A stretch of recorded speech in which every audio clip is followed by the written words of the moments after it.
pessoas vão dizendo assim: você tem que aprender uma técnica baseada em evidências para cada diagnóstico, e esse aqui é para o diagnóstico X, Y, Z. E há um mito de que se você entende um protocolo, se você entende um manual, que você consegue resolver na prática clínica. Veja, qual é o problemão disso? O problema é que quando eu saí da graduação, eu olhava os grandes manuais que tinha. Na época, o que mais fazia sucesso era o manual do David Barlow. Não sei se vocês tiveram acesso a ele na época. Mas assim, eu tinha os manuais, eu tinha os protocolos, eu tinha os procedimentos, só que os pacientes da vida real não respondiam com os pacientes dos livros. Eu tentava aplicar aquilo de alguma forma, só que, infelizmente, o impacto que eu tinha na clínica, a resposta que eu tinha da clínica não era a mesma daquelas dos livros. Hoje, para mim, isso está super claro, porque a ideia é de que não vale a pena que a gente replique um protocolo na prática clínica real, mas que a gente entenda qual é o modelo que esse protocolo validou em pesquisa. Isso é diferente. Então, a gente tem pessoas que têm muita teoria, a gente tem pessoas que têm os protocolos na cabeça e mesmo assim não conseguem ter segurança na hora de atender assim, os pacientes da vida real. E a gente tem ainda, na graduação e algumas pós-graduações, infelizmente, no Brasil, a gente ainda tem esse mito do encontro como se fosse o seguinte. Na verdade, esqueça as teorias. Esqueça as teorias, esqueça os protocolos. O que vai valer assim, é o encontro que você tem com o paciente. E isso, por um lado, tem um elemento de verdade nisso, no sentido de que você precisa da relação terapêutica para que alguma coisa promova de fato mudança. Tem um elemento de verdade, mas tem um grande problema. É que você acaba lidando com pacientes. Alguns você percebe que ajuda, alguns você nem sabe se está ajudando ou atrapalhando e você não tem uma estrutura para atender. Daí a gente chega no nosso primeiro ponto, assim, e que sem isso eu acho difícil a gente conseguir levar à frente o que a gente vai fazer hoje. Veja, eu vou ajudar vocês a terem uma estrutura de atendimento. Estrutura de atendimento é diferente de ser engessado em um protocolo. Eu tenho recebido pessoas que vêm de áreas diversas da psicologia e que vêm com teorias extremamente ricas. Cara, quem é que não tem a sua clínica melhorada quando vê um texto do Viktor Frankl? Sim, quando vê alguma coisa de logoterapia. Quem é que não tem a sua clínica melhorada quando estuda um pouco de fenomenologia, existencialismo, ou quando pega, por exemplo, um grande texto bacana de psicanálise, ou então de TCC?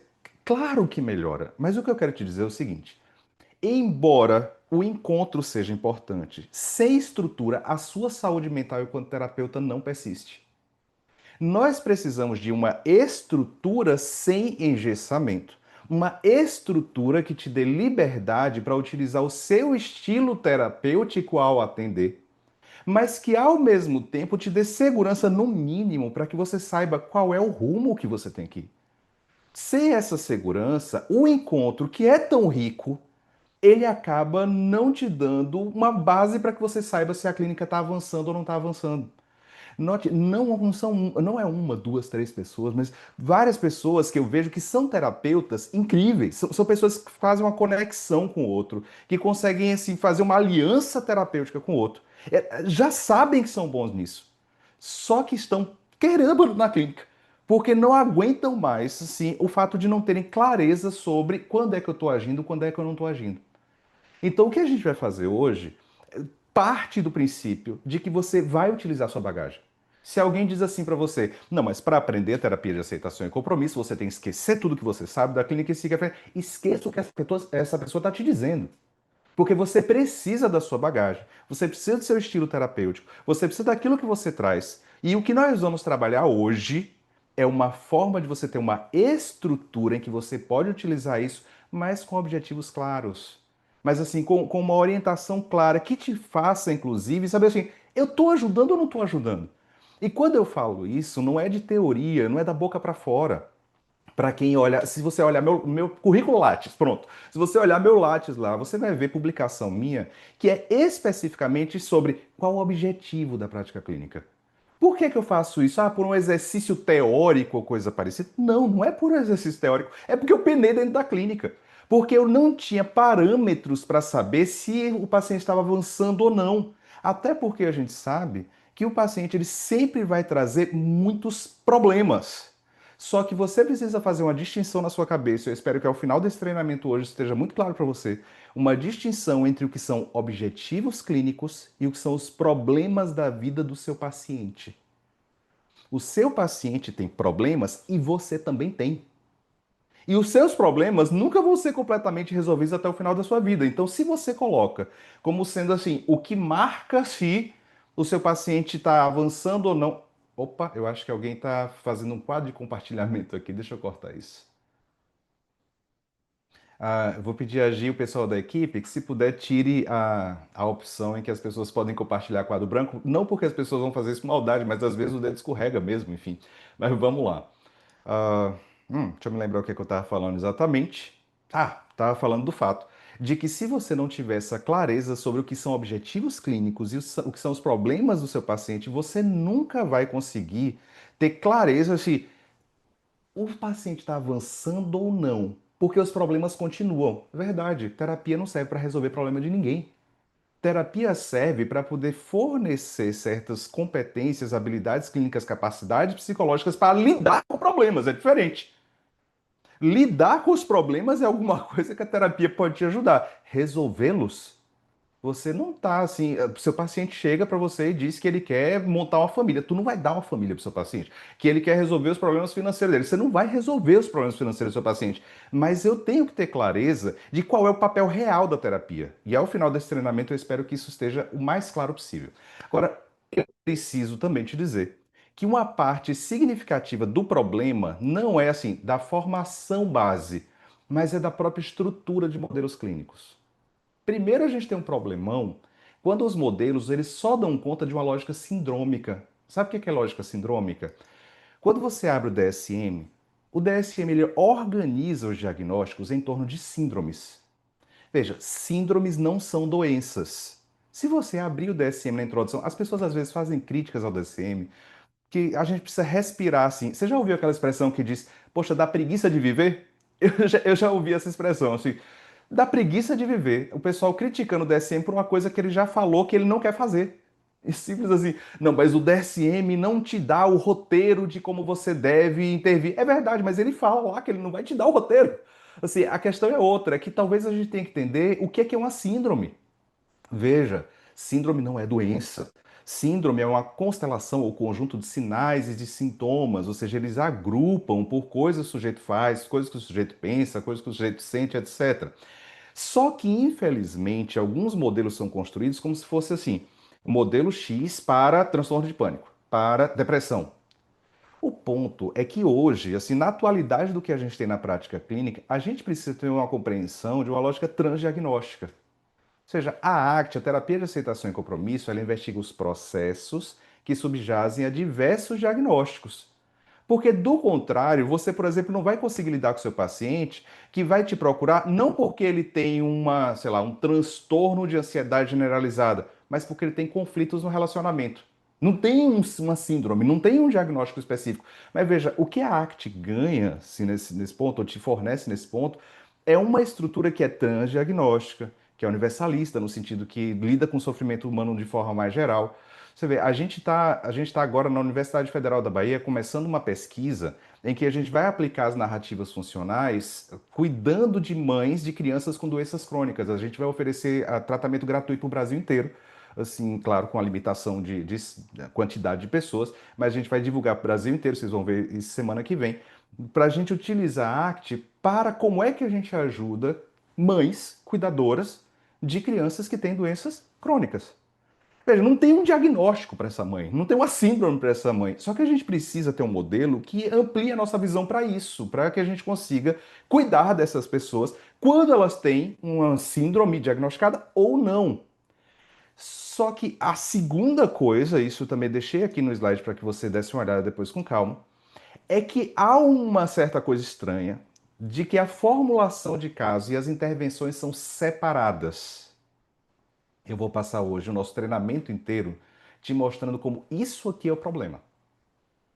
O problema é que você entende como se fosse assim, eu tenho que fazer uma anamnese do paciente, eu tenho que pegar as informações da história de vida do paciente, aí eu entendo, e a anamnese serve para isso, a história de vida serve para entender, Mas as técnicas de intervenção são outras. As técnicas de intervenção são assim, um treino de habilidade social, uma exposição a uma situação temida X, Y, Z, a construção de uma escala de prazeres ou coisa parecida. Assim, a ideia de que há a formulação aqui e a intervenção aqui separadas, depois a gente tem que criar um jeito de unir elas.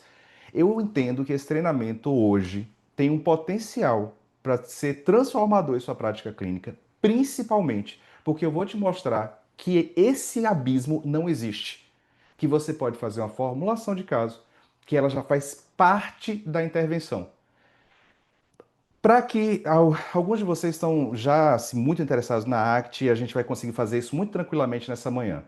Alguns de vocês ainda estão assim pensando, poxa, mas será que a terapia de aceitação e compromisso não é uma, assim, uma modinha nova? Não é uma coisa que está acontecendo agora? Preciso te dizer o seguinte, a ACT ela já tem mais de 40 anos de evidências assim, investigando a eficácia dela, a efetividade em situações menores, etc. E hoje, alguém que diga assim, a terapia de aceitação e compromisso não tem evidências, é uma pessoa que no mínimo não lê nada. Só que para que você consiga acompanhar esse treinamento comigo, assim, despreocupado de que as coisas que a gente fala têm um embasamento interessante, deixa eu te passar uma coisa, só para poder a gente. Sabe aquela coisa que serve como escada, que a gente passa para poder a gente não precisar voltar agora? Anota esse site que está aí, que é o site da ACBS, da Associação das Ciências Comportamentais Contextuais. Nesse item que está aí, que é o estado da evidência da ACT, você vai clicar depois lá.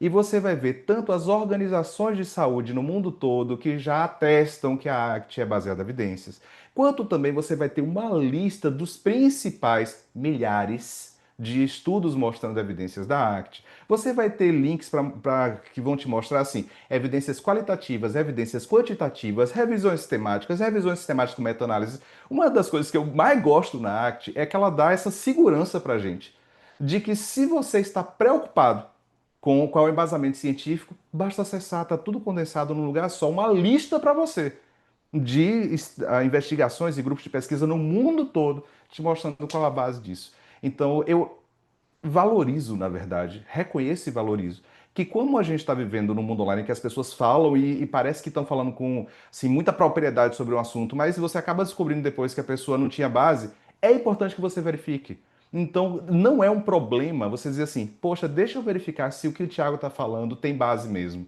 Vai lá, e eu já te dou qual é a fonte. Vai lá que tem uma organização de todos os elementos aqui para o que você precisa.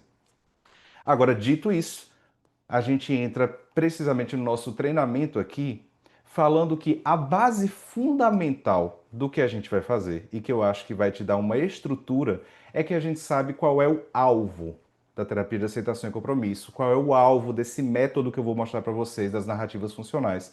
E o alvo é flexibilidade psicológica. Isso é de uma importância absurda.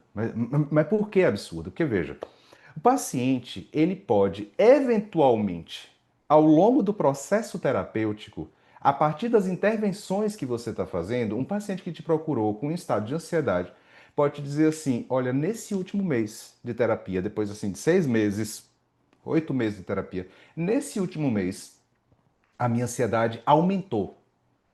E isso ser um sinal de avanço e não um sinal de que ele está piorando. Ah, Tiago, como? Como é que pode a ansiedade aumentar e isso ser um sinal de avanço? Bom, fica fácil da gente entender se a gente tem clareza sobre quais são os alvos ou os objetivos das intervenções que nós vamos discutir aqui hoje. Veja, imagine que você, enquanto psicóloga, está no processo de transição de carreira. Imagine, por exemplo, que você identificou que algo que é absolutamente valoroso para você, algo que é significativo para você, é fazer clínica, é ajudar pessoas na clínica, é estar lidando com a história de vida delas, em como é que pode ajudar elas a lidarem melhor com a vida, etc. Só que você gasta boa parte do seu tempo, por exemplo, trabalhando num órgão da prefeitura na sua cidade. E você sabe que nesse órgão na prefeitura que você trabalha enquanto psicóloga, que você tem uma certa estabilidade financeira. E que agora você migrar para a clínica é assim uma coisa que assume riscos. E imagine que você acaba se comprometendo com isso, de que de fato você vai fazer essa transição e se dedicar muito mais para a clínica. A probabilidade de que a ansiedade diminua é baixa. A probabilidade que a ansiedade suba é alta. Só que não é um sinal de que você está paralisada, não é um sinal de que alguma coisa muito ruim está acontecendo. Pelo contrário, é um sinal de que você está caminhando em direção aos seus valores. Porque onde importa de fato a dor. Veja, quando a gente entra na clínica, que você entra naquele consultório que tu tem, que você fecha a porta, você vai lidar com uma prática cultural extremamente forte aí fora, dizendo que o objetivo é que você tenha um estado perene de bem-estar. Veja, uma vida que vale a pena ser vivida é uma vida que tem sentido e direção, mas que também comporta dor. E eventualmente assumir o risco de se engajar na própria vida vai elevar níveis de ansiedade, vai elevar níveis de algumas emoções mais difíceis e também, é óbvio, vai te dar mais vitalidade. Por que eu estou falando isso? Porque flexibilidade psicológica não é a redução do sofrimento, mas é um conjunto de três elementos, no mínimo, né? Abertura, presença e compromisso, que faz com que eu tenha uma abertura para as marcas que a minha história me deixou. Veja, se você atende uma paciente que ela sofreu violência quando ela era criança e que hoje ela diz para você que as memórias ficam mais fortes quando ela se engaja em um relacionamento íntimo. Quanto mais você ajudar ela a se engajar na vida hoje, mais essas memórias vão aparecer. E você precisa ajudá-la de alguma forma a ter um acolhimento da presença dessas marcas que a história deixou, Tiago. Que marcas? Os sentimentos, os pensamentos, as intenções, as inclinações que ela tem que derivam dessa história, para que ela consiga se conectar com o que é atual hoje. Veja, não tem nada mais paralisante do que um paciente que está completamente dentro da própria cabeça dele do que um paciente que chega para você e diz que ele está fazendo de tudo para poder reduzir a ansiedade, para poder se sentir mais seguro, para depois começar a viver. Se você é um psicólogo, você sabe que se o paciente espera se sentir seguro ou não ter pensamentos difíceis para depois começar a viver, a clínica não vai funcionar em nada para ele.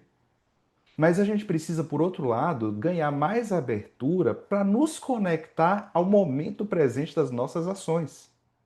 Se a gente consegue ter abertura para as marcas que a história da gente deixou na nossa subjetividade, nos conectar com o que importa hoje, para então a gente agir de uma forma transformadora e significativa, isso quer dizer que o seu paciente, e você também, eu também, né? Assim, que as pessoas, elas podem ter uma história difícil, mas elas não precisam ser reféns dessa história. Não é à toa que flexibilidade psicológica é o processo de mudança clínica mais estudado no mundo hoje. Mas por que que ela assim estourou no mundo? Tiago, esse dado que você está falando está onde? Ok, esse dado está numa revisão de literatura que foi feita, terminada em 2024? Foi em 2024 que ela encerrou. A amostra dela é de mais de 50 mil artigos diferentes, encabeçado pelo Steve Reis, essa revisão toda. E no meio desses mais de 50 mil artigos diferentes que falam sobre o processo de mudança clínica, flexibilidade psicológica é um dos principais processos de mudança clínica estudados no mundo. É o mais estudado. Obviamente, existem os outros. Autoeficácia é um deles, regulação emocional é outro. Mas flexibilidade psicológica é o mais estudado, muito provavelmente, porque fala da necessidade que nós temos hoje de uma clínica que seja uma clínica de maturidade. Uma clínica que não seja assim. O foco é fazer você sentir menos ansiedade, quando nós sabemos que o engajamento com a vida faz com que, eventualmente, o sujeito tenha mais ansiedade, mas ele pode ter uma vida que vale a pena.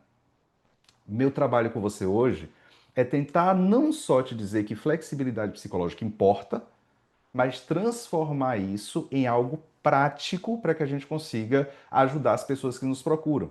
Então, se a ideia de flexibilidade psicológica é ter uma abertura maior para a presença de sentimentos difíceis, pensamentos difíceis, mas que eu consiga me conectar com o que está acontecendo comigo hoje, com o que importa comigo hoje, para que então eu comece a agir de forma transformadora e significativa na vida, nós vamos fazer isso. E se você seguir o nosso cronograma, agora falando de um caso clínico. E aí eu vou pedir muito a sua atenção, porque o que nós vamos fazer é pensar do caso, qual a estrutura para que nós possamos atender diversos casos. Então vamos lá, passo a passo. A gente vai falar um pouco sobre o caso Ana. Todas as vezes que eu começo a montar um caso desse, eu tenho um trabalho enorme, porque veja, É um caso que reúne vários casos. Ou seja, eu não estou trazendo um caso de uma pessoa específica, até para evitar, quando a gente fala no mundo online, se lembre que a gente está falando para centenas de pessoas.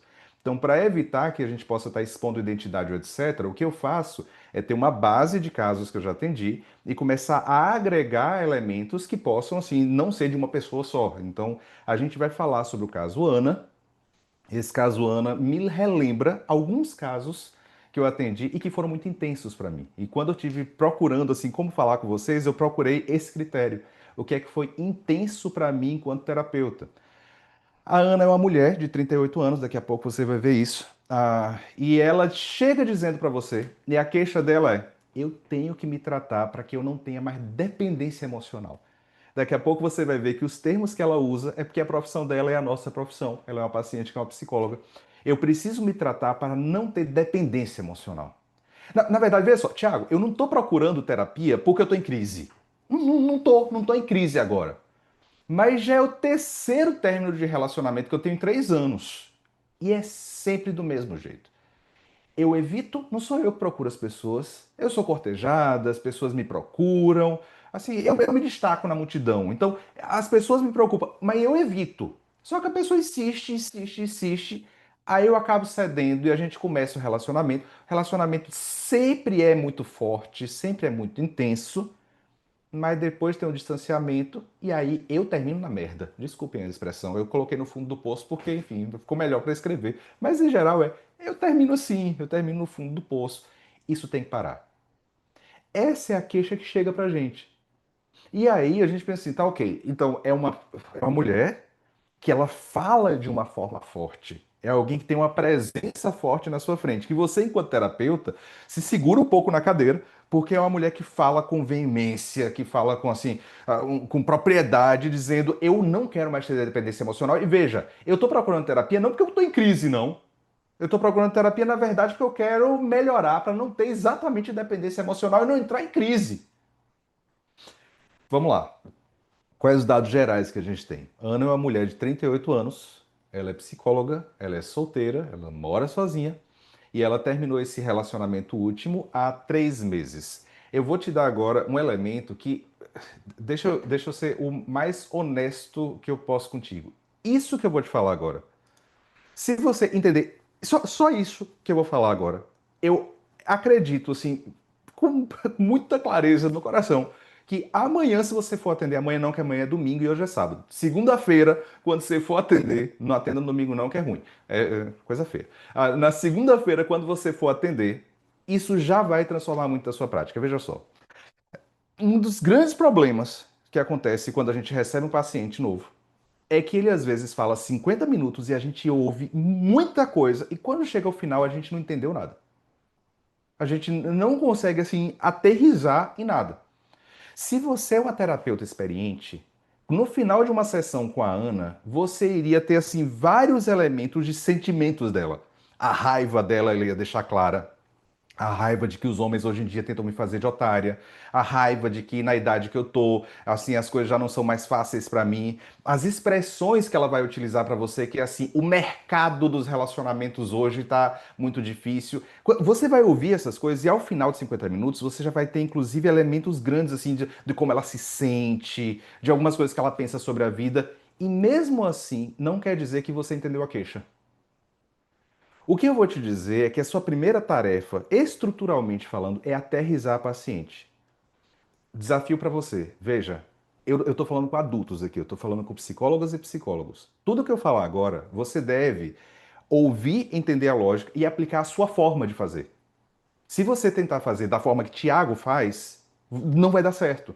Assim, entenda, eu não quero terapeutas feitos à minha imagem e semelhança. Eu quero que você entenda qual é o seu estilo terapêutico, a sua autenticidade enquanto terapeuta, e você utilize essa lógica. Primeira coisa que a gente tem que fazer quando essa paciente traz uma queixa, que é uma queixa mais abstrata, é: me ajude a ver. Você falou então que você não está em crise, que na verdade terminou um relacionamento há 3 meses e que já é o terceiro relacionamento que termina em 3 anos.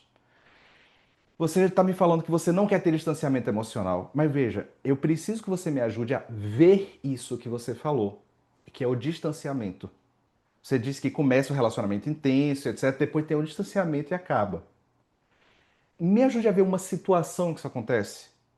E aí a paciente pode te dizer assim, mas todas as vezes é assim, porque na verdade eles se afastam de mim, etc.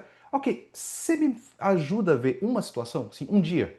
Por exemplo, já no último mês de relacionamento, o que é que eu estou tentando fazer? Veja o que é que eu estou tentando fazer, entenda a lógica. Eu preciso de eventos clinicamente relevantes. Anote isso. Eu preciso de eventos clinicamente relevantes. Tiago, o que é que são eventos clinicamente relevantes?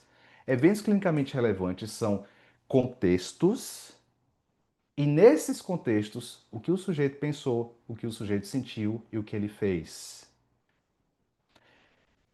Tiago, terminou a primeira sessão e ela sente muita raiva. Ela acha que as pessoas não valem a pena, que as pessoas fazem ela de otária. Você tem algum contexto em que isso aconteceu?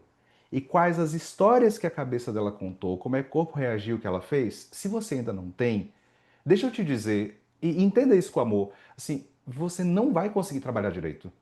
Porque você vai ter uma abstração. Você não trabalha na abstração. Você precisa de eventos clinicamente relevantes.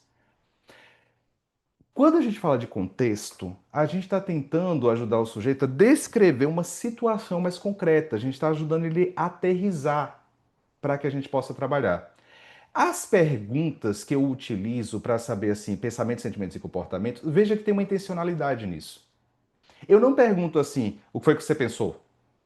Eu pergunto quais as histórias que a sua cabeça te contou quando isso aconteceu. Mas por quê? Porque vamos lembrar que é flexibilidade psicológica. Flexibilidade psicológica envolve a capacidade de ter perspectiva, de perceber meus pensamentos. Isso pode ser, você pode chamar isso de metacognição se você quiser.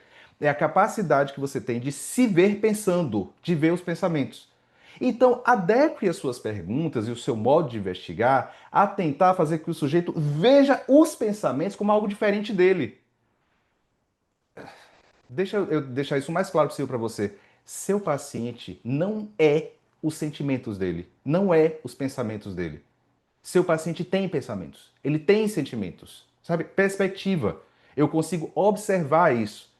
Tiago, mas e os sentimentos? Como é que o seu corpo reagiu? Mas, Tiago, por que você está perguntando do corpo se a gente sabe que sentimento é mais do que o corpo? Porque quando a gente pergunta como é que seu corpo reagiu, o sujeito consegue notar a presença dos sentimentos em algo que é um pouquinho mais concreto. A gente está aterrissando ele, que é, por exemplo, um coração disparado, que é assim um nó na garganta, que é uma sudorese que está acontecendo. Para que a gente gradativamente vá ajudando o sujeito a se perceber enquanto self, enquanto sujeito, tendo perspectiva sobre a ocorrência dos pensamentos, a ocorrência dos sentimentos. Então, eventos clinicamente relevantes, eles acontecem quando a gente identifica o contexto, quais as histórias que a cabeça do sujeito pensou, quais as reações do corpo e o que é que ele fez quando isso aconteceu. Veja, quando a gente tem na pós-graduação uma folha de formulação de caso que todos os alunos utilizam, porque na hora da supervisão fica mais fácil. O que foi que eu acabei descobrindo ao longo dos anos?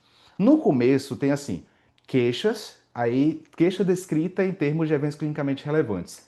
Só que os alunos tinham dificuldade de colocar aí eventos clinicamente relevantes, mas facilitava quando eles faziam no formato de diagrama. Veja, ficou muito mais fácil. Todas as vezes que os alunos eles conseguem fazer no formato de diagrama, fica mais difícil de você escorregar disso. Eu vou te mostrar como. Veja só. No caso da Ana, ela me diz assim: tá bom, então vamos lá. Pensando em um evento, ele me disse, esse é o último namorado, tá? O que terminou, o relacionamento terminou 3 meses atrás. Ele me disse que ele não poderia ir comigo para o aniversário da minha filhada no interior, sendo que eu já tinha ido para uma cafeteria com a irmã dele. Entre na cabeça da Ana junto comigo, vamos lá. Ana chega, essa mulher de 38 anos, forte, falando firme com você, e ela diz assim: os relacionamentos começam muito intensos e aí tem um distanciamento. E aí você agora pergunta assim: me ajude a ver como é que esse distanciamento acontece. Aí ela te responde, obviamente: eu vou te falar como é que é o distanciamento. O distanciamento é eu me dou. Eu fui para uma cafeteria com a irmã dele. Assim, eu nem gosto da irmã dele, mas eu fui lá por causa dele naquela cafeteria. Agora, na hora de ir pro aniversário da minha filhada, que fica no interior, aí ele disse que não podia. disse que iria ter que trabalhar no dia seguinte e que a viagem ia cansar. Isso é ele se afastando. Veja, o que é que a gente tem até agora? A gente só tem o evento. Veja que alguns pacientes, a gente só tem o contexto. Alguns pacientes seus vão ser hábeis em falar o que o outro fez. Vão ser hábeis em falar o que é que a mãe fez, o que é que o namorado fez, o que é que o mundo fez com eles. E quais são as suas perguntas? E nessa hora em que ele disse que não ia poder ir com você, que histórias que a sua mente te contou? Como é que seu corpo reagiu? E quando a sua cabeça te contou essas histórias, o que foi que você fez? Então veja, a ideia aqui é assim, na hora, Tiago, você não entendeu. Na hora que ele falou que ele não ia, porque ele tinha se cansar e não ia conseguir trabalhar direito no dia seguinte, na hora eu pensei assim, esse relacionamento é abusivo. Ele já tá me fazendo de otária e nunca vai durar esse relacionamento. Ele já deve estar com outra. Ele já deve estar. Veja, a cabeça dela então, na hora que ele diz, cara, não vou para o aniversário da sua filhada lá no interior, porque na segunda-feira eu vou trabalhar e aí esse deslocamento de viagem vai acabar com minha semana. Nessa hora, a cabeça dela conta assim: esse relacionamento é abusivo, eu dou e ele não dá. E na verdade ele já deve estar com outra, ele deve estar querendo que eu viaje para poder ficar, para ele ficar com outra. Então, não vai durar mesmo. Tá, e o seu corpo nessa hora? Na hora que ele disse para você assim: "Não vou com você". O que é que seu corpo fez? Na hora, Thiago, foi uma raiva, mas uma raiva que não tem tamanho. É por isso que eu tô falando pra você que eu tenho dependência emocional. Porque eu tenho que ter independência emocional agora, porque na hora veio uma raiva tão grande que eu achei que eu ia explodir. E eu também fiquei com medo, Thiago, dele ficar me expondo pros outros. Dele dizer que era eu que era descontrolada nessa relação. Porque eu já até imagino o que é que ele ia falar. Ele vai dizer para os amigos que, olha, só porque eu falei que eu não ia para o aniversário, ela começou a dar um escândalo dentro de casa. E não é isso. Veja, ela já entra, se no meio da emoção, junto com você na sessão. E você, com certa gentileza, precisa ver algo mais. Você já viu o contexto. Você já viu as histórias que a cabeça contou. Você já viu como é que o corpo dela estava reagindo. Mas está faltando foi que ela fez quando isso aconteceu. Nessa hora, você sabe o que eu falei para ele, Thiago? Eu disse que o convite, veja só, eu vou dar um nome aqui pro namorado. Veja só, Fernando, eu só tô te chamando para ir pro aniversário dessa minha filhada como uma tentativa idiota, de otária que eu sou, de tentar salvar essa relação com um cara fraco igual a você, porque você não me acompanha não. Então, veja o que foi que aconteceu aqui. Vamos lá, entra comigo na cabeça da Ana. No contexto em que ela disse que já tinha ido para uma cafeteria com a irmã dele. Nesse contexto, ela chama ele para viajar com ela para o aniversário da filhada. A cabeça dela começa a dizer é um relacionamento abusivo porque ele falou que não vai, etc. Uma raiva imensa. E aí ela diz: vai embora. Sim, você é um homem fraco que não consegue me acompanhar. E inclusive esse pedido que eu fiz é uma tentativa idiota de tentar salvar essa relação que já não tem jeito. É essa descrição que ela te dá do que ela chamou de distanciamento. Você está vendo a diferença entre a abstração, que é distanciamento, e os fatos, os eventos clinicamente relevantes? Uma coisa importante que tu tem que fazer é ver que os pensamentos e os sentimentos, eles se retroalimentam. Olha que nesse diagrama que eu fiz, e que isso salva a vida de terapeuta, com certeza salva a vida. Assim, no contexto tem uma setinha que leva para evocar certos pensamentos, sentimentos. Mas entre o pensamento e o sentimento, por exemplo, tem uma seta dupla que se retroalimenta. Quanto mais ela pensa que o relacionamento é abusivo, mais ela sente raiva. Quanto mais ela se percebe com raiva, mais ela está vendo o que é que esse relacionamento está fazendo comigo, esse é o relacionamento abusivo. Então, o pensamento e o sentimento se retroalimentam aqui. Tem um ciclo, tem um looping que está acontecendo. Então, a gente começou a aterrizar um pouco a paciente, que tinha dito que era assim. Vamos lá, a paciente falou: não, mas na verdade eu não tenho crise, o que eu estou querendo é não ter dependência emocional. Olha, o que não tem dependência emocional está querendo dizer algo que é mais abstrato para você. Aterrizando esse paciente, a ideia que está por trás aqui é: no contexto em que esse sujeito a frustrou, dizendo não vou com você para esse aniversário, a cabeça dela já conta que ele está sendo abusivo com ela e que ela tem que terminar esse relacionamento, os sentimentos gritam muito alto e ela já age dando um ultimato e, na verdade, agredindo e partindo para cima dele também. Pergunta do terapeuta numa hora dessa é: isso é novo ou isso já estava aí? Veja, você acabou de transformar uma queixa abstrata em eventos clinicamente relevantes. O que você faz agora é: isso é novo? Isso acontece em outros contextos? E a sua pergunta, ou as suas perguntas, vão mais ou menos aí. Deixa eu abrir um parêntese. Tiago, eu venho do psicodrama e uma estratégia que eu uso para identificar esses eventos clinicamente relevantes, por exemplo, é a troca de papéis e etc. Tá tudo certo. Veja, use a bagagem que você tiver. Porque o que importa aqui para mim é que você saiba onde você vai chegar. E onde você vai chegar é: eu preciso dos eventos clinicamente relevantes, senão eu não consigo ajudar essa pessoa.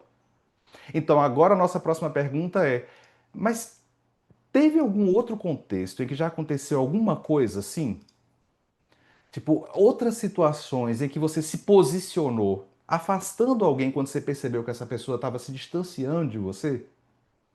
E aí ela dá alguns exemplos pra gente. Veja, o que ela fala é assim: ó, minha mãe me procurou esses dias, então agora já é mais próximo do que os 3 meses do relacionamento que acabou. Minha mãe me procurou e disse que o meu irmão, daqui a pouco você vai ver como é que é o sistema familiar dela, o meu irmão, ele vai ficar responsável, aí ela coloca já entre aspas, meu irmão vai ficar responsável por uma das casas de aluguel da minha mãe. E é óbvio que ele vai ficar recebendo o dinheiro do aluguel, né? Veja, qual é o contexto que ela está trazendo pra gente? A mãe dela está dizendo assim: eu vou deixar uma das casas de aluguel que eu tenho para seu irmão cuidar, ficar responsável. Ficar responsável, subentenda, o irmão vai ganhar o dinheiro do aluguel. Quais as histórias que a sua cabeça te contou? Mais uma vez, a minha mãe tá me jogando na lama. Minha mãe tá deixando claro que ela não gosta de mim, que ela prefere meu irmão, que ela. E, na verdade, Thiago, meu irmão sempre deu trabalho pra ela. Meu irmão sempre foi um problema. E ela dá uma casa de aluguel pra ele. E pra mim, nada. Tá, e como é que o seu corpo reage quando a sua cabeça te conta essas histórias? Tiago, você está querendo dizer que a história é falsa? Não, não, não. Mas, embora ela seja verdadeira, outra pessoa poderia não ter essa história acontecendo e a cabeça contar outra. Eu só quero entender qual o contexto em que a sua cabeça precisou aprender a te contar essas histórias. Aí eu tive muita raiva, eu tive muita mágoa. Agora, Tiago, eu tive mais raiva de mim mesma. Por deixar que minha mãe faça com que eu me sinta assim. Eu não sei se vocês estão visualizando alguns pacientes de vocês nisso, mas isso é bem, assim, relativamente comum, principalmente naquilo que as pessoas chamam de transtorno de personalidade. Que é essa ideia de que, assim, há uma raiva que eu não controlo, há uma intensidade dentro de mim. E o que foi que você fez quando sua cabeça te contou essa história, quando o seu corpo reagiu dessa forma? Aí eu mandei uma mensagem para minha mãe dizendo que no meu aniversário nem se deu o trabalho de me parabenizar. Não, você não precisa fingir que se importa comigo, não. E aí eu bloqueei o número da minha mãe. Veja, é isso aqui que ela está te dizendo que aconteceu. Ela manda mensagem no WhatsApp para a mãe dela nesse contexto. E depois ela bloqueia o número da mãe e corta relações. Vocês estão identificando um padrão? Nos dois casos, alguém a frustra, a cabeça conta que a pessoa está maquinando algo contra ela, que a pessoa está desprezando ela, rejeitando que essa relação precisa ser cortada, e ela corta primeiro. Ela afasta primeiro. Então, o que você começa a investigar então é assim: ao longo da história já foi assim? Deixa eu abrir um parênteses. Tiago, isso então é uma anamnese? Não, eu quero desmontar esse negócio da tua cabeça.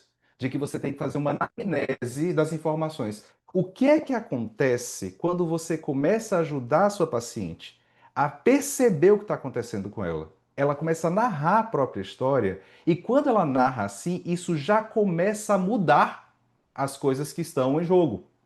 O fato de que ela começa a perceber as histórias que a cabeça conta, o fato que ela começa a perceber como ela reage quando a cabeça conta essas histórias, já é uma parte pequena ainda, daqui a pouco você vai ver ampliado, mas já é uma parte pequena de algo que muda a relação do sujeito com a própria subjetividade dele.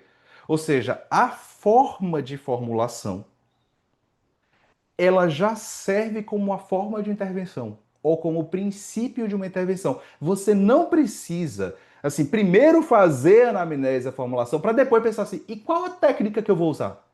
Não é esse o caso.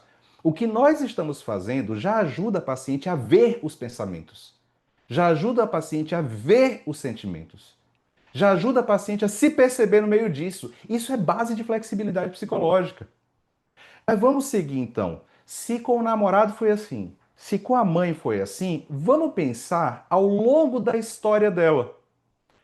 Algo mais antigo, assim, mais próximo da adolescência, infância, tem esse mesmo padrão. Por que que a gente vai fazer isso? Porque a gente já está ajudando ela a ter mais perspectiva, mas a gente precisa ajudar ela a ter acolhimento da própria história.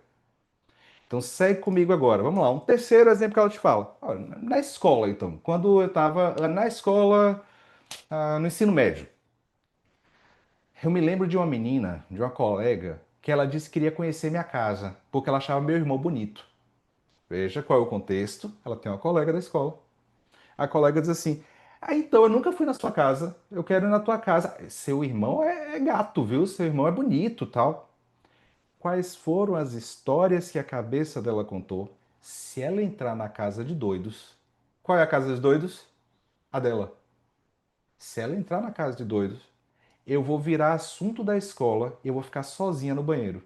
Tiago, o que é ficar sozinha no banheiro?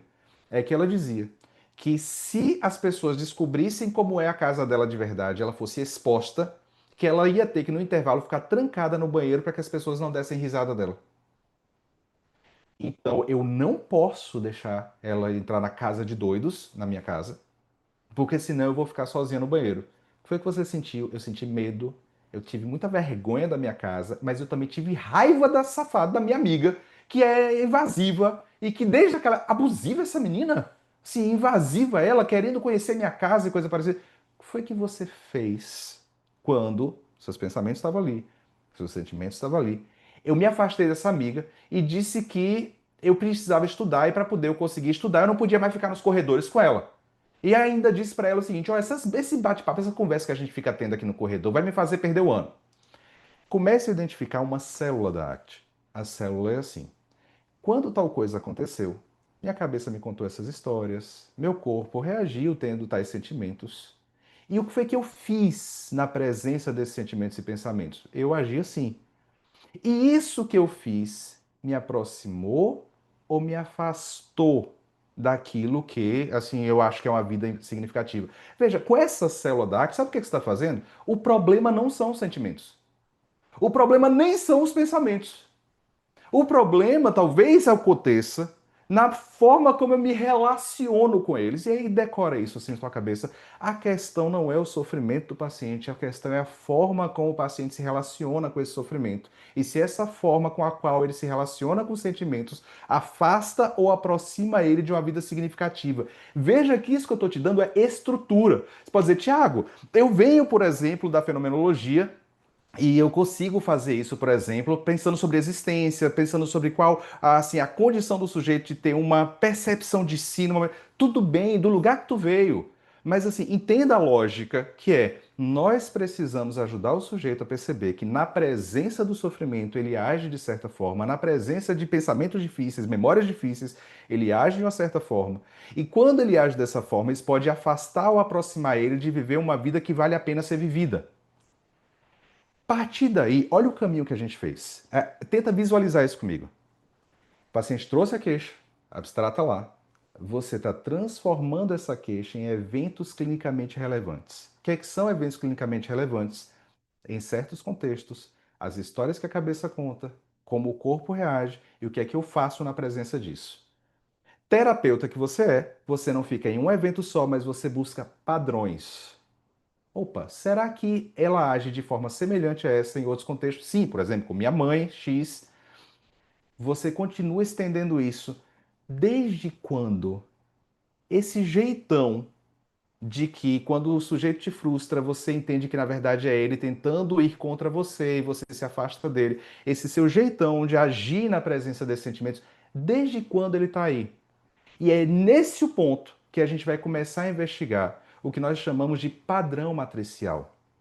Mas por que que padrão é matricial? Matricial vem de matriz, ou seja, vem daquilo que acaba servindo de base para os novos aprendizados do sujeito. Quando a gente pensa sobre a Ana em especial, vamos lá. Tem um ambiente matricial. Veja, eu não estou falando ainda do padrão, estou falando de um ambiente. E a pergunta que a gente vai fazer, de novo, Tiago, é porque eu tenho que repetir essa pergunta do jeito que está aí? Não, você não precisa repetir a pergunta do jeito que está aqui, não é essa a questão. Mas entenda a lógica da minha pergunta. A pergunta que eu estou fazendo é assim: por que que a mente daquela criança precisou aprender a pensar, sentir e agir dessa forma? Entenda a estrutura da minha pergunta para você transformar isso da maneira que você quiser fazer, tá bom? Por que que a mente daquela criança? O que é que eu estou tentando fazer? Eu estou colocando em terceira pessoa. Eu estou tentando fazer uma distinção entre ela e os impactos das marcas que a história dela trouxe. Então, aquela criança, daquela casa que você disse que é a casa de doidos, por que que a mente daquela criança precisou aprender? Tiago, por que que você colocou precisou aprender? Porque eu quero fazer uma narrativa que seja funcional. Ou seja, eu quero que ela comece a identificar qual é a função dessa subjetividade dela. Se você quiser traduzir isso de outra forma, eu quero que ela consiga entender qual é a função dessa subjetividade dela no sistema familiar. Pensando no sistema familiar, por que que aquela criança precisou aprender a sentir, pensar e agir dessa forma? Quando eu falo precisou aprender, o que eu estou tentando fazer é ajudar o sujeito não apenas a ver a sua própria subjetividade historicamente, mas também acolher a presença dessa subjetividade. E quando a gente começa a identificar a função no sistema familiar, é isso que acontece. O sujeito começa a acolher mais. Veja, eu sempre dou esse exemplo, as pessoas podem achar que eu sou repetitivo, mas enfim, paciência, vamos lá. Ah, quando eu era guri, os contos de fadas, eles traziam o bem e o mal muito simplesinho. Então, a bruxa malvada, a princesa boazinha, ponto. Chega um dado ponto que aí eu assisto Malévola. E quando eu assisto Malévola, eu tenho filhos, tá? Eu tenho um filho de 17 e uma filha de 13, então alguns anos atrás, quando surge Malévola, você deve imaginar. E quando eu assisto Malévola dentro de casa, a história daquela que antes era considerada bruxa má, ou seja, por que é que ela precisou aprender a agir dessa forma, faz com que eu me relacione com essa personagem de uma forma diferente. Seu paciente vai te buscar brigando contra a própria subjetividade, lutando contra a própria subjetividade, lutando contra os pensamentos difíceis, lutando contra os sentimentos difíceis, lutando contra a inclinação dele ou dela de agir de uma certa forma. A função de contar essa história que a gente está contando agora é fazer com que, ao perceber a função que essa subjetividade teve na vida dela, que ela consiga ter mais acolhimento da presença. Veja, não é gostar. Não é que o paciente vai gostar das memórias difíceis. Não é que o paciente vai gostar da ansiedade que aparece. É que ele vai aprender a acolher tais sentimentos e pensamentos como parte dessa história, para que ele se conecte com hoje e com o que ele pode fazer hoje, reduzindo aí a luta contra a própria subjetividade. Talvez boa parte do problema dos nossos pacientes é a tentativa de controlar a subjetividade. Você já parou para ver isso, por exemplo, nos diagnósticos sindrômicos? Alguém fala para você assim, tem um transtorno de pânico. Quando você descreve transtorno de pânico, a descrição é ataques de pânico? Não. As pessoas podem ter ataques de pânico e não ter transtorno de pânico. O que é transtorno de pânico? É um sujeito que se engaja ativamente em tentar controlar a vinda de ataques de pânico. E aí, para não ter mais ataques de pânico, ele também deixa de viver boa parte da vida dele. Veja, boa parte do problema são as tentativas de controle. Quando a gente começa então a contar essa história, o que nós estamos tentando fazer é gerar tanto perspectiva quanto acolhimento. Tiago, eu gosto de fazer isso utilizando caixa de areia. E aí eu boto assim, eu venho de uma tradição junguiana, por exemplo, e eu coloco os personagens lá como sendo os sentimentos, os pensamentos, e eu monto essa história junto com o paciente. Tá lindo, porque você sabe onde você quer chegar, você quer ter perspectiva e acolhimento. Mas vamos lá. Qual que era o ambiente matricial da Ana? Uma mãe alcoolista, mas é uma mãe alcoolista diferente, preste atenção. Não era aquela mãe que sentava num bar e fazia escândalo no bar, não é isso não. É uma mãe alcoolista que se apresentava para todo mundo como requintada e educada, mas bebia todos os dias. Todos os dias dentro de casa. Ela bebia e ela só dormia depois que ela bebia bastante. Ela acumulava dívidas, ela se apresentava como alguém que tinha assim muito requinte, que era uma pessoa assim da alta sociedade, mas ela acumulava dívidas e ela não tinha nenhum afeto ou cuidado com a Ana. A Ana chega a dizer que a casa dela ficava sem comida dentro de casa, mas que ela às vezes via a mãe comendo uma tortinha de uma cafeteria que a mãe gostava. Veja, não tinha arroz, não tinha feijão, mas a mãe tinha a tortinha que ela gostava. E os filhos, come o que dá, come o que tem aí. A mãe se queixava continuamente do pai, só que esse pai já tinha falecido quando Ana era novinha. Ana disse que a visão que ela tem de casa, de família, é sempre ela, a mãe e o irmão. Porque o pai dela faleceu quando ela era muito nova. Só que a mãe se queixava o tempo todo de que esse pai não deixou os negócios da família em ordem, que não deixou uma herança para ela.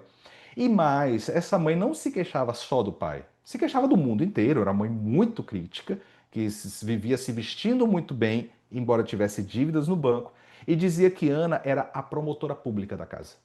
Porque dizia que Ana era alguém que batia a testa e que acusava e dizia o que estava errado na casa. Já o irmão da Ana, esse sempre demandou cuidados. Ele se envolveu em muitas confusões na adolescência, fez uso de substâncias psicoativas diversas na adolescência. Ele até hoje faz dívida em casa de jogos. Essa coisa das bets para essa família da Ana é assim absurdo, porque o irmão faz dívidas também. A mãe sempre protegeu esse irmão, assim, tentando cobrir de alguma forma o que estava acontecendo com esse irmão para que ele não fosse publicamente exposto. Entendemos então um pouco do ambiente matricial. Veja, não chegamos ainda no padrão matricial, como a Ana aprendeu a sobreviver nesse contexto, mas agora a gente já tem um pouquinho do ambiente matricial, do contexto. E nesse contexto, a nossa pergunta é: foi que a Ana aprendeu para sobreviver ali? Por isso que às vezes a gente chama o padrão matricial de modo sobrevivência. Veja, a gente recebeu ontem a prova já assim, a revista Perspectivas, se não me engano, mandou para a gente qual foi a prova já de um artigo que a gente submeteu, que a gente fez uma intervenção baseada no mapa da vida, que foi a Gisele, minha esposa, que construiu essa forma de intervenção, que é de narrativas funcionais para ser aplicada em grupos. A gente aplicou isso com profissionais de saúde, etc. Chegou ontem a prova final, então já deve ser publicado, acho que no próximo mês. E a ideia que a gente usou lá foi chamando com os profissionais de saúde assim: vamos entender o seu modo de sobrevivência, o modo em que você sobrevive na sua casa. Aí agora eu vou te dar meio que o pulo do gato. Então veja, se eu falei para você que aquela ideia de organizar a queixa em eventos clinicamente relevantes era por si só, assim, algo que muda bastante da sua forma de intervir, isso que eu vou te falar agora é meio que o pulo do gato para como que você pode ter uma atuação clínica que é ao mesmo tempo acolhedora e ao mesmo tempo transformadora. E isso é pensar assim: Ana viveu nesse ambiente matricial. Como foi que a mente daquela criança, que era Ana, aprendeu a sobreviver nessa casa? E aí, vamos lá. A Ana diz para você que assim como os namorados se queixam dela hoje, assim como a mãe dela se queixa dela hoje, que desde criança, se ela parar para pensar, e ela é psicóloga, ela consegue te dizer isso com mais facilidade, ela sempre foi mais impulsiva, sempre foi mais crítica. Ela sempre dizia na cara da mãe, sabe a expressão na cara? Ela sempre dizia na cara da mãe que ela passava a mão na cabeça desse irmão e que esse irmão era um drogado e que a mãe não via isso e que a mãe era uma alcoólatra e etc. E ela também aprendeu a ser mais controladora. Mas para pensar comigo. É essa criança que tem uma mãe que não olha, por exemplo, se o uniforme da escola está pronto, que não olha, por exemplo, se vai ter comida, etc. Essa mãe que às vezes está deitada no sofá depois de ter bebido horrores. E essa Ana, ela tem que aprender a controlar as coisas. E dizer assim: minha mãe, você vai comprar. Ela não pedia à mãe assim: mãe, você pode comprar, por exemplo. Não, ela dizia assim: você vai comprar. Você vai comprar, senão eu vou gritar para todo mundo que você não está colocando comida dentro de casa. Ela aprendeu a ser crítica, ela aprendeu a ser controladora, ela aprendeu, isso é óbvio pra gente, né? Vamos lá, ela aprendeu a ser hipervigilante. Ana tá o tempo todo olhando se as pessoas que deveriam cuidar dela, na verdade, não estão tentando se aproveitar dela. Para pensar. Ana não tem aquela cabeça em que os pensamentos são assim: oh, a pessoa vai fazer o bem para mim, as pessoas vão querer me amar. Não é assim. As pessoas que deveriam me amar, essas são as pessoas que eu tenho que me proteger delas. Entende essa lógica? Sim, ela aprendeu desde cedo a desconfiar, a ser hiperventilante, hiperventilante é ótimo também, hipervigilante e a ter muito pouca autogentileza. Mas, Thiago, por que ela aprendeu a ter pouca autogentileza? Ela aprendeu a ter pouca autogentileza porque ninguém conseguia perguntar para ela como ela estava se sentindo. Ninguém conseguia cuidar dela a esse ponto. Agora, qual é o ponto? Ela chega com isso aqui. E quando você vai desenhando os eventos clinicamente relevantes, parece que esse é o problema a ser resolvido. Ah, entendi, Tiago. Veja só, já estou até desconfiando, Tiago, já sou psicóloga há tanto tempo, já estou até desconfiando que se ela fosse um psiquiatra, eu ia receber um diagnóstico de borderline aí, talvez, ou coisa parecida, porque ela é muito impossível, muito crítica, controladora, ela está sempre antecipando a possibilidade de rejeição, desregula quando tem uma ameaça de rejeição. Olha, Tiago, estou entendendo tudo. Então é isso que a gente tem que resolver. A gente tem que ajudar ela a ser menos impossível. Não, não, não. Eu vou tentar te dar uma outra lógica de estruturação de caso. E essa lógica não é só a formulação, não é só a compreensão. O que eu quero que você entenda, principalmente você que já tem 10 anos de clínica, é que quando você formula dessa forma que eu estou tentando te sugerir, o que você ganha é mais do que informações, ou que o seu paciente tenha mais informações. É que o paciente começa a se relacionar com a própria história e com a subjetividade dele de forma diferente. Porque a mesma pessoa que é impulsiva e crítica, ela é intensa. Ela é intensa e engajada. Ela diz para você que na escola, por exemplo, não colocasse ela em gincana, não. Ela já fala brincando assim. Se eu tava numa gincana, eu entrava para ganhar. Eu entrava para ganhar, assim, atropelando o que eu tivesse na frente. Ela era intensa, ela era engajada. Você pode dizer assim, ela era uma controladora dentro de casa. Ela dizia à mãe o que a mãe tinha que fazer. Verdade. Mas tem um lado A disso. Ela era proativa. Ela sempre foi líder. Ela sempre dizia para as coleguinhas qual era o caminho que tinha que ir. Ela sempre orientava qual é o caminho que as pessoas tinham que ir. Tiago, mas ela é hipervigilante, ela fica tentando antecipar o que o outro pode fazer. Verdade. E isso, em alguns contextos, atrapalha. Mas veja que isso ajuda em muitos contextos. Em outros contextos, você vai dizer que ela é sagaz, perceptiva. Ela é uma psicóloga que ela consegue sacar os pacientes fácil, fácil. Veja, ela é intensa enquanto psicóloga, ela consegue fazer uma aliança terapêutica forte com os pacientes dela, e ela é sagaz e perceptiva para ver, por exemplo, quando alguém está tentando. Sabe aquele paciente que tenta dar. Tem uma expressão na Bahia que é assim, dar o migué. Não sei se você já ouviu essa expressão alguma vez. Que é assim, você faz uma pergunta difícil e ele começa a perguntar sobre o quadro na parede, assim, sobre o que é que está acontecendo aqui na sala. Ela é sagaz, ela é perceptiva. E mais do que isso. Você pode dizer que ela tem pouca autogentileza. Você pode dizer que assim, poxa, ela cuida pouco dela mesma. Mas o outro lado disso, de não ficar olhando tanto para dentro, é que ela é resiliente, ela é perseverante. Veja, Tiago, são duas coisas diferentes que ela faz, ou seja, ela é intensa e às vezes ela é impossível. Não, não, não, é a mesma coisa. O que mudou foi o contexto. Deixa eu te dizer que hoje, se você para assim e pensar, Tiago, Ana nunca vai poder ser uma psicóloga, pelo amor de Deus. Veja, uma figura que é impulsiva, que é crítica, uma pessoa que fala alto. Ela nunca vai ser a psicóloga clínica que. Deixa eu abrir um parênteses aqui. Quando eu estava no estágio da minha graduação, e isso marcou tanto a minha vida, que quem é aluno meu já me viu falando disso muito assim. Quando eu estava no meu estágio de graduação, muitas pessoas diziam assim: Tiago, você não dá para clínica, não. Porque veja, Tiago, você é mais analítico. Assim, seu jeito de falar é pouco afetivo.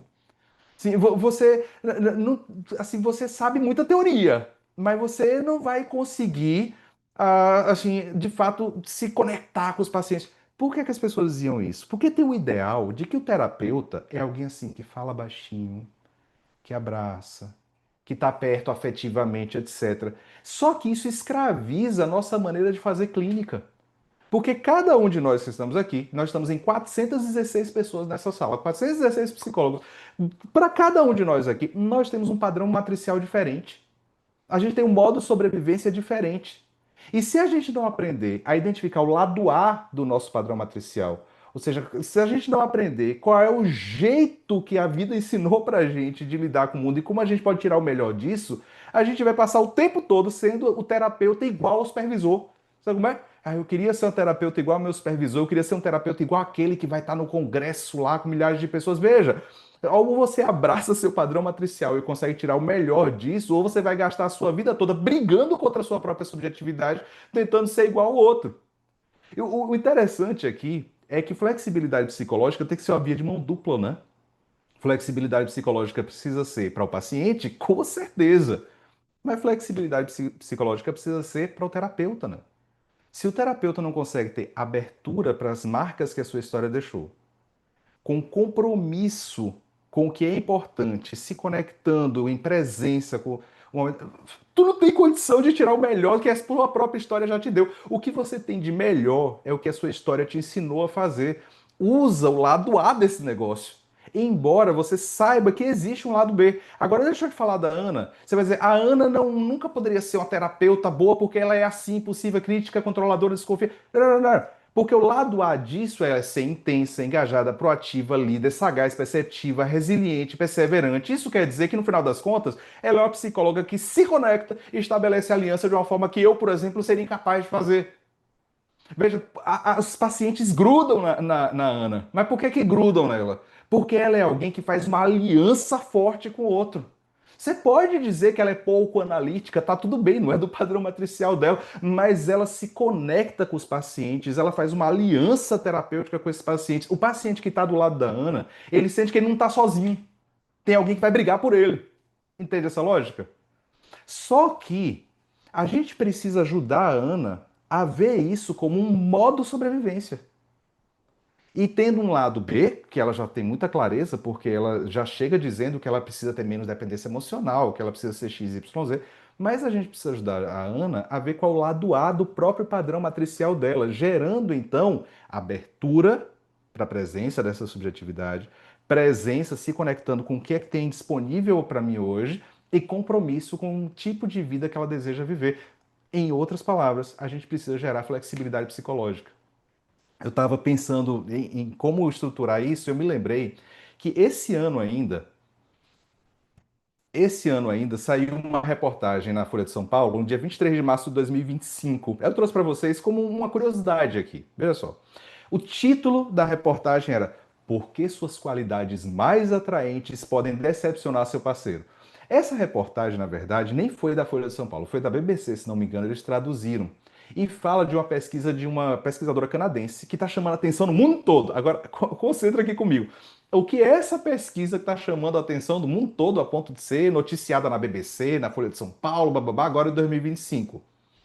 Essa pesquisadora canadense, ela está mostrando que, quando diz respeito a relacionamentos afetivos, os nossos traços mais atraentes podem se tornar um motivo para o término. E ela diz, e aqui está tudo entre aspas, tá vendo? Porque foram citações mesmo da reportagem. Veja, não sou eu colocando palavras na boca da reportagem. Então, assim, é uma interpretação diferente da mesma qualidade. Se você quiser entender o que é padrão matricial, o que é lado A e lado B, eu acho que os jornalistas às vezes conseguem falar mais claro que eu, que sou psicólogo, né? De vez em quando você vai me ver citando a Eliane Brum e outras pessoas, porque, por um motivo óbvio, eles falam melhor do que eu, então que bom, deixa eu honrar eles e trazer do jeito que tá. É uma interpretação diferente da mesma qualidade. Aí ela diz assim: tenho aqui um exemplo de alguém que diz ter sido atraído à sua parceira porque a parceira era atenciosa. Legal, guarda aí, atenciosa, lado A. E depois ele se queixou de que ela pedia desculpas demais, lado B. Ou seja, isso parece alguém muito atencioso, mas em um outro contexto. Ou alguém que é atraído por uma pessoa que ocupa um alto cargo de poder e descobre que essa pessoa passa tempo demais no trabalho. Parceiros que são descontraídos. Aquela pessoa que você vê que é de fácil relacionamento. Aí tem um lado B. É pouco confiável no sentido de responsabilidade, está sempre atrasado. Da mesma forma, parceiros que são inicialmente fortes ou poderosos se tornam arrogantes ou controladores após o rompimento. Pessoas agradáveis passam a ser influenciáveis, bem-sucedidos ou workaholic. Ou seja, a ideia que está por trás aqui é assim: veja, as mesmas qualidades. É uma interpretação diferente das mesmas qualidades. Eu não tenho dúvida que a Ana aprendeu a ser intensa barra impulsiva, depende do contexto, e que isso faz com que ela nem pare para perceber se o outro de fato estaria cansado na segunda-feira ou se o outro estava, na verdade, tentando enrolar ela. Mas veja, essa é a mesma Ana que fez com que esse cara se apaixonasse por ela, porque ela é intensa e não guarda as coisas. Ela fala na lata. Duas interpretações da mesma qualidade. A questão é que você, enquanto psicóloga, precisa construir o caso clínico junto com a sua paciente, apresentando os dois lados. Deixa eu tentar te abrir os olhos para uma coisa. Eu fiz uma entrevista, tá no YouTube até hoje. Você pode dar uma olhada depois. Eu fiz uma entrevista com um psiquiatra, o Dr. Ravel, e ele estava falando sobre TEPT, sobre transtorno de estresse pós-traumático. E a gente estava falando de qual a necessidade de ter ou não diagnóstico. Em um dado momento, o psiquiatra falou assim: para transtorno de ansiedade, não, para transtorno de personalidade, por exemplo, Tiago, eu não vejo o diagnóstico como sendo uma coisa muito útil. Por que não? Porque quando a gente fala de transtorno de personalidade, a gente está falando de aspectos que são caracterológicos, ou seja, que são daqueles padrões mais estáveis e abrangentes do sujeito. O grande pulo do gato é você entender que não importa se tem um diagnóstico de transtorno de ansiedade, não importa se tem um diagnóstico de transtorno de personalidade, não importa se tem zero diagnóstico e é uma pessoa como a Ana que está me dizendo que tem conflitos de relacionamento, mas você precisa identificar esse padrão matricial para que o sujeito possa empreender mudanças através do padrão matricial dele. Um grande erro de psicólogo quando faz formulação de caso é pensar que assim, identifiquei que tem um padrão de impulsividade. Logo, o que eu tenho que fazer é diminuir a impulsividade. Bicho, acho que você não entendeu. Você não vai transformar alguém que tem um padrão matricial há 38 anos, sendo intensa e etc., em alguém que fala baixo, em alguém que se mantém aqui. Ou você até pode fazer isso para desgraça do seu paciente, desculpa a expressão. Ou você vai transformar o seu paciente em alguém flat que não tem nenhuma vitalidade na vida. Agora você pode fazer diferente. Você pode ajudar esse sujeito a ter tanta percepção de si que ele consegue ter flexibilidade para, em certos contextos, colocar o melhor desse padrão matricial para ajudá-lo a ter relacionamentos que são de fato significativos. Daí, até porque daqui a 9 minutos eu vou dar um intervalo, eu vou tentar me comprometer com o horário para poder não, assim, não ser, para honrar aquilo que eu falei para vocês que eu ia fazer. Mas o que eu preciso que você termine, pelo menos esse primeiro bloco aqui, entendendo é o ponto de virada para que você consiga não só ter uma compreensão da formulação, mas saber que isso já é parte da intervenção. É pensar que o padrão matricial, quando se refere ao lado B dele, está envolvido na queixa. Mas o seu trabalho enquanto psicólogo é utilizar o mesmo padrão matricial para que o sujeito se conecte com os valores.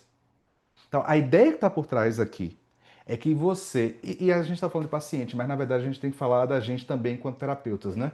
Sim, a ideia que está por trás aqui é que você vai viver os seus valores através do seu próprio padrão matricial.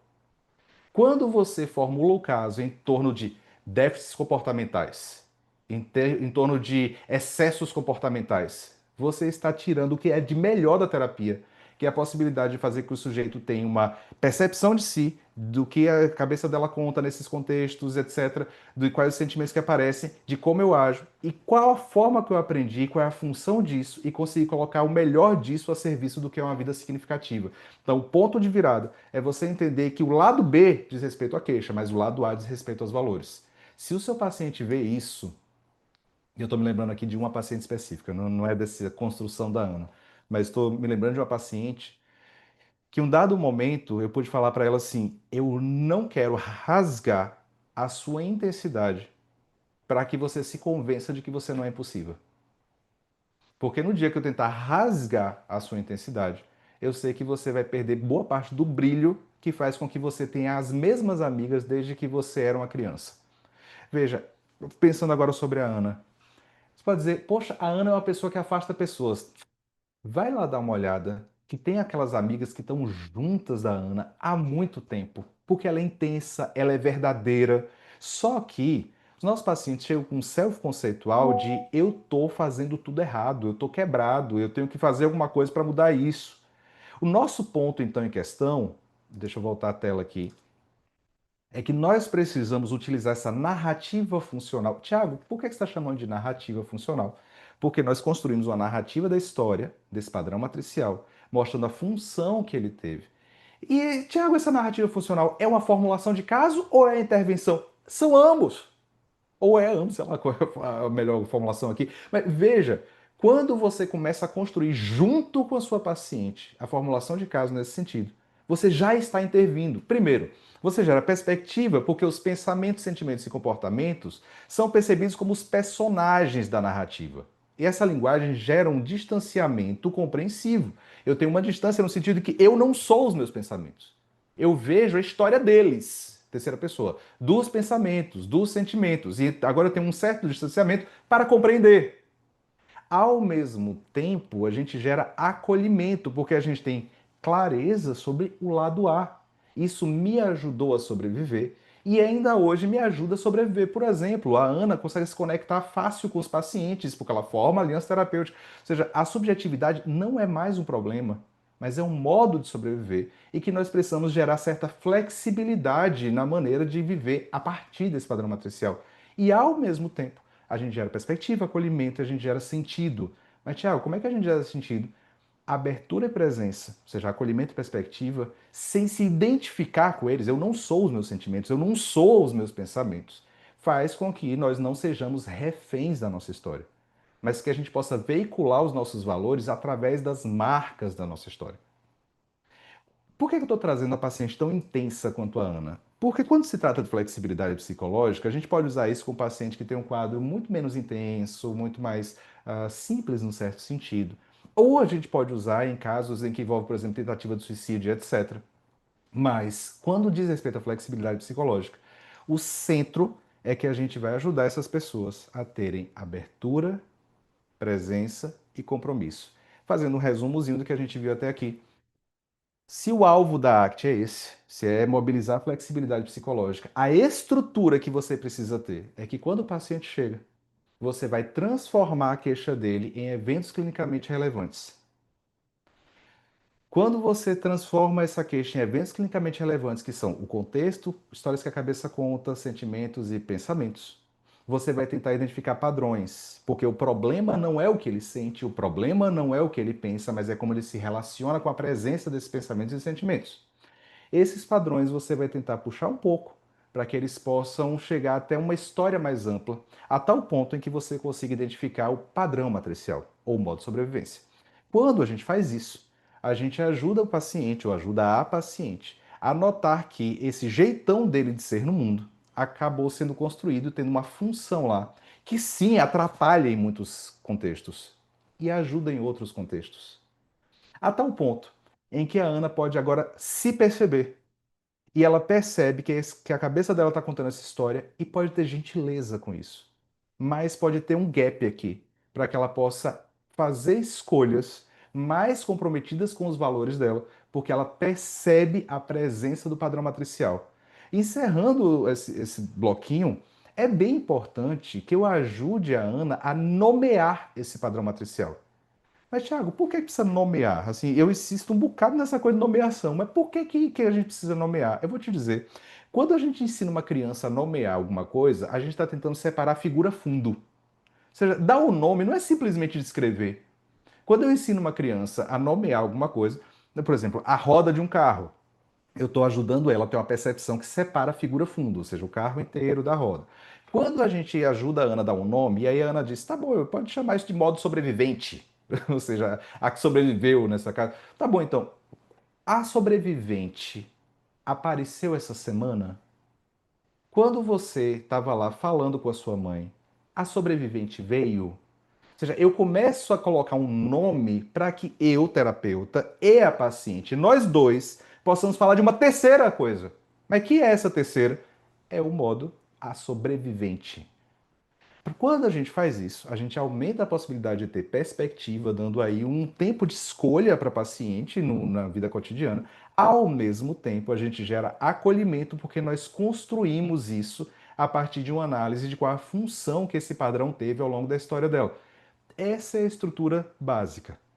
Daqui, eu vou tentar te mostrar como é que a gente pode agora, fazendo essa formulação, intervir nas dimensões psicológicas que a ACT monta pra gente. Só que isso vai ser depois do nosso intervalo. Gi, só confirma pra mim, a gente vai ter 15 minutos de intervalo, é isso?